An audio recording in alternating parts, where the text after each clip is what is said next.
Now let us see some details regarding the theoretical approach of the probability. Now, as we have seen that in a theoretical approach, we are not actually performing the experiment, but based on certain assumptions, we are finding the probability of any event.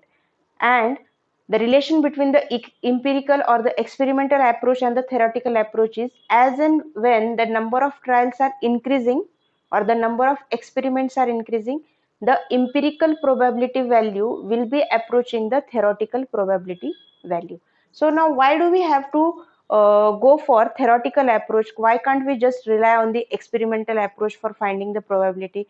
Now in all the cases, it is not feasible to perform the experiments. For example, suppose I have to find the probability of the when a missile is being launched. Yes. Now, is it possible that we can relaunch the missile again and again just to check its probability? Yes. So, in such cases, it is not actually feasible to perform the experiments again and again.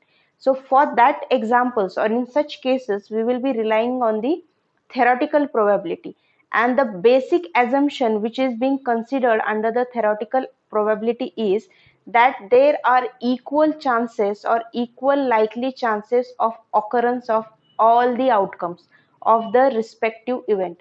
For example, when we are tossing a coin, so there are equal chances that head and tail will turn up. Okay, so theoretically they will have the probability 1 by 2 and 1 by 2. When a die is being rolled, in that case all the numbers 1 2 3 4 5 6, they are having the equal chances that they will be on the upper side or they will turn up. For example, if I ask you what is the probability that 1 will turn up, so it will be 1 by 6. Now why 6? Because there are 6 possible outcomes. So this is the basic assumption which is being considered whenever you are finding the theoretical probability.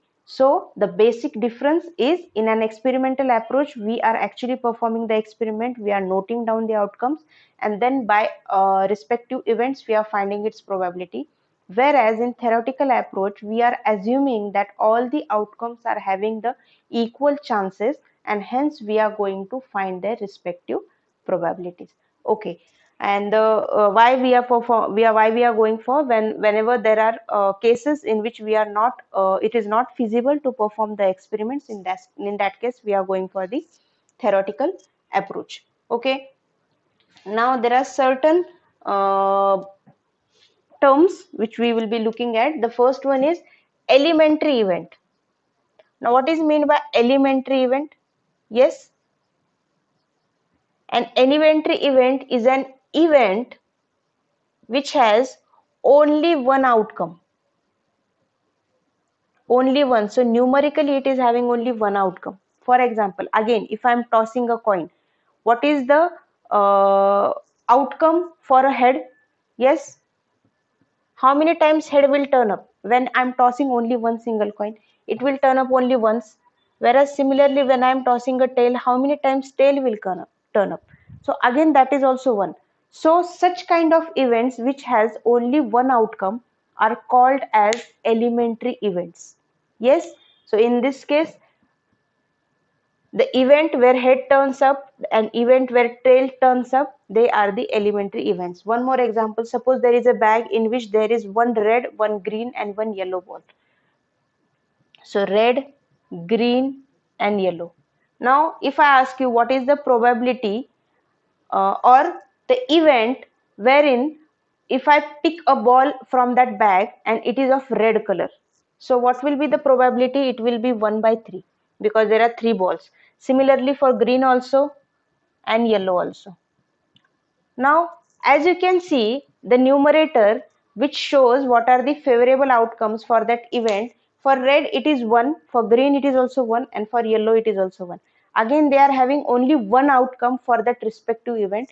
So these probabilities or these events are also called as elementary events. Okay, so that is the definition which says an elementary event is an event which has only one outcome. Further moving, let us see what is the meaning of an complementary events. Complementary, as you know by this word complementary, which are opposite of one another. Yes, suppose I am rolling a die and I am finding the probability of an event wherein the number is less than 4. Okay, in case of rolling a die and the event is where the number is less than 4. Now, as you know, the sample space of an die is 1, 2, 3, 4, 5, 6. Yes. So, number less than 4 means how many outcomes? I will be considering 1, 2, and 3. So, the probability of this event E will be 3 by 6. Yes. Now, my second event, suppose I name it as F, and event is where the number is greater than or equal to 4. Greater than or equal to 4. Now here, what is the event? That the number after rolling a die should be greater than, and it can also be equal to 4. So how many outcomes are there? There are the 3 outcomes. So probability of F is equal to 3 by 6. Now can you see that the outcomes which are considered in this event are the ones which are left out in this event? Yes, or you can say the outcomes considered in this event are the opposite ones of the one which are considered in this event. Yes. Now apart from these two, are there any outcomes remaining in the sample space E and F? As you can see in E, for E I am considering the first 3 outcomes, and for F I am considering the last 3 outcomes. Now other than this 6, there are no any outcomes which are left out. What does it mean? It means that these two events are complementary of one another. So whatever is left out in this one, it will be considered in the previous event, or whatever is left out in the previous event, so this they are considered in the next event. So from the event itself you can see number less than 4, so other than 4 you will be considering all the outcomes, and number greater than or equal to 4, leaving the first ones, all the other numbers you will be considering. Okay, so such kind of events are called as complementary events. Yes, complement or opposite of one another. And what can be the relation? The relation is this event F, since it is complement of E, I can denote it as E dash.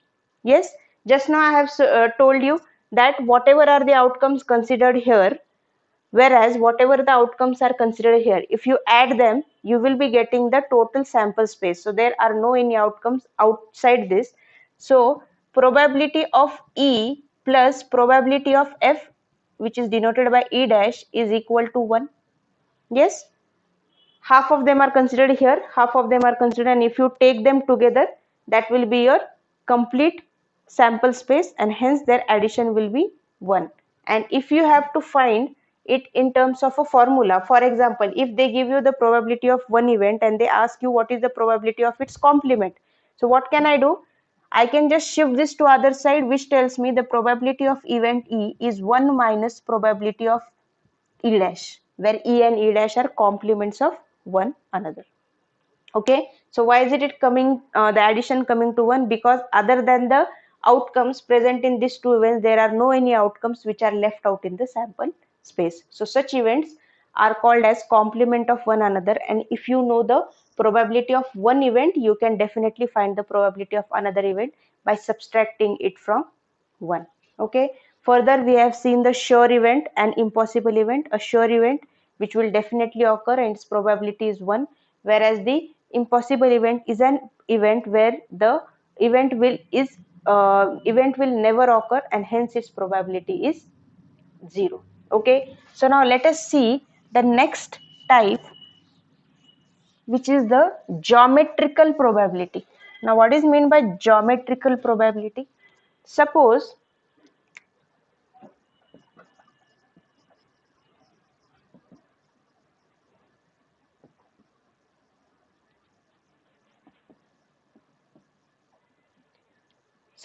I have to find the probability that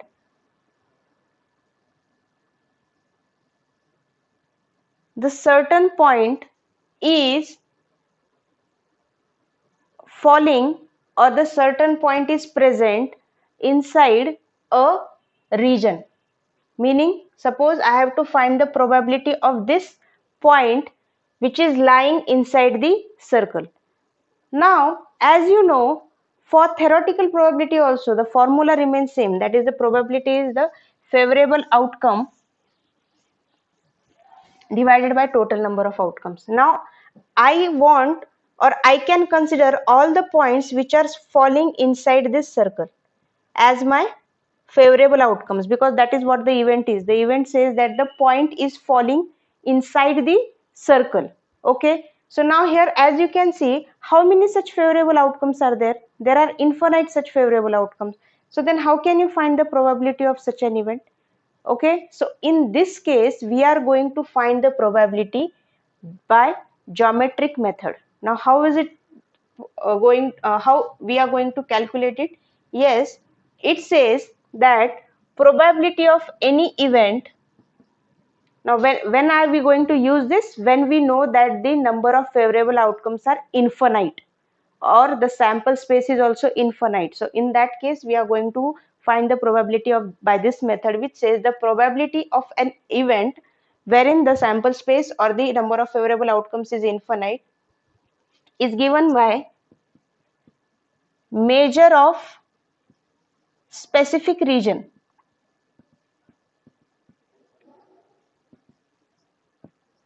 divided by measure of whole region. Now what does it mean? It means if you have to find the probability of a certain point which is falling inside this circle. So now all the points which are falling inside this circle will be my favorable outcomes. Yes, whereas the circle is present inside the square. So all the points which are present inside the square will be my sample space.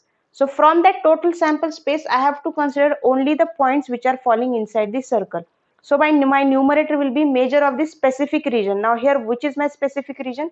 This circle is my specific region. So only the points falling inside this circle will be considered as my favorable outcomes. Whereas what is the whole region? Whole region means the whole plane or the specific region which is placed inside which plane? It is placed inside square. So in this case, if I have to find the probability of that event of a point which is falling inside this circle, it will be area of circle. Why? Because circle is my specific region divided by area of square. Okay, so this is how the probability of an event is calculated when the sample space or the outcomes are infinite, and it is termed as geometrical probability because, as you can see, we are finding the probability with the help of the geometrical formulas. Yes, one more example. Suppose a musical chair is being played and it is advised that the music will be stopped within 2 minutes. I mean, within 2 minutes at any point the music can be stopped for a musical chair. So what is the probability that the music will stop,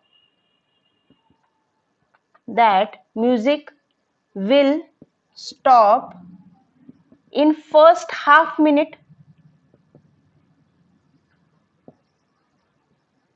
How will you find the probability of this event where the music is stopped in the first half minute? Now from 0 to 2 minutes, the music can stop at any point.